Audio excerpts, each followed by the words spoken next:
ഒരു മനുഷ്യൻ താൻ പുതുതായി വാങ്ങിയ കാറിൽ വേഗത്തിൽ പോവുകയായിരുന്നു. പെട്ടെന്ന് കാറിൽ എന്തോ വന്നിടിച്ചു എന്ന് മനസ്സിലാക്കി അയാൾ കാർ നിർത്തി. കാറിൽ നിന്ന് ഇറങ്ങിയപ്പോൾ അയാൾക്ക് മനസ്സിലായി ആരോ കാറിന് ഒരു വലിയ കല്ലെറിഞ്ഞിരിക്കുന്നുവെന്ന്. ചുറ്റും നോക്കിയപ്പോൾ ഒരു കുട്ടി പേടിച്ചു വിറച്ച് നിൽക്കുന്നത് അയാൾ കണ്ടു. അവനെ പിടിച്ചു നിർത്തി അയാൾ ചോദിച്ചു, "നീയാണോടാ കാറിന് കല്ലെറിഞ്ഞത്?" അവനത് സമ്മതിച്ചു.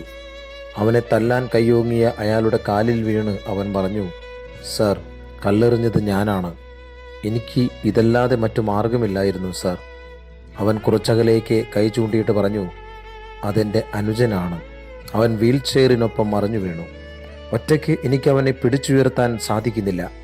ഇതിലെ പോയ എല്ലാ കാറിനും ഞാൻ കൈ കാണിച്ചു. ആരും നിർത്തിയില്ല. നിങ്ങൾ അവനെ തിരിച്ച് വീൽ ചെയറിലിരുത്തുവാൻ എന്നെ സഹായിക്കാമോ?" അടിക്കാനൊങ്ങിയ ആ കൈ പതുക്കെ താണു. അയാൾ അവനെ സഹായിച്ചു.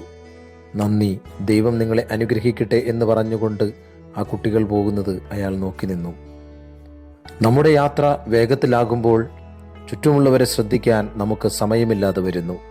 ഞാനാണോ എൻ്റെ സഹോദരൻ്റെ കാവൽക്കാരൻ എന്ന് നമ്മൾ ചോദിക്കുന്നു. നമ്മുടെ ജീവിതയാനം കുതിക്കുകയാണ്. വഴിയിൽ അർത്ഥപ്രാണനായി കിടക്കുന്ന മനുഷ്യനെ കാണുവാൻ പുരോഹിതൻ്റെയും ലേവായിൻ്റെയും കണ്ണുകൾക്ക് സാധിച്ചില്ല. എന്നാൽ സമരിയക്കാരൻ അത് കണ്ടു. 38 വർഷമായി തളർന്നു കിടന്ന മനുഷ്യനെ യേശു കണ്ടു. താൻ വരുന്ന വഴിയിൽ തന്നെയും കാത്തിരിക്കുന്ന സക്കേബൂസിനെ കണ്ട് യേശു അവനെ വിളിച്ച് താഴെ ഇറക്കി. ചുറ്റുമുള്ളവരെ കാണുക. അവരെ കാണാത്ത വിധത്തിൽ നമ്മുടെ ജീവിതയാനം വേഗത്തിൽ കൊണ്ടുപോകുമ്പോൾ ഒരു ചോദ്യം നമ്മളെയും കാത്തിരിക്കുന്നു: നിന്റെ സഹോദരൻ എവിടെ? നിന്റെ ജീവിതയാനത്തിൻ്റെ നേരെ കല്ല് വീഴുന്നതിന് മുമ്പ് അവനെ ശ്രദ്ധിക്കുക. ഗലാത്യക്കാർക്ക് എഴുതിയ ലേഖനം 6-ാം അധ്യായം 2-ാം വാക്യം ഓർമ്മിക്കുന്നത് നല്ലതാണ്. പരസ്പരം ഭാരങ്ങൾ വഹിച്ചുകൊണ്ട് ക്രിസ്തുവിൻ്റെ നിയമം പൂർത്തിയാക്കുവിൻ.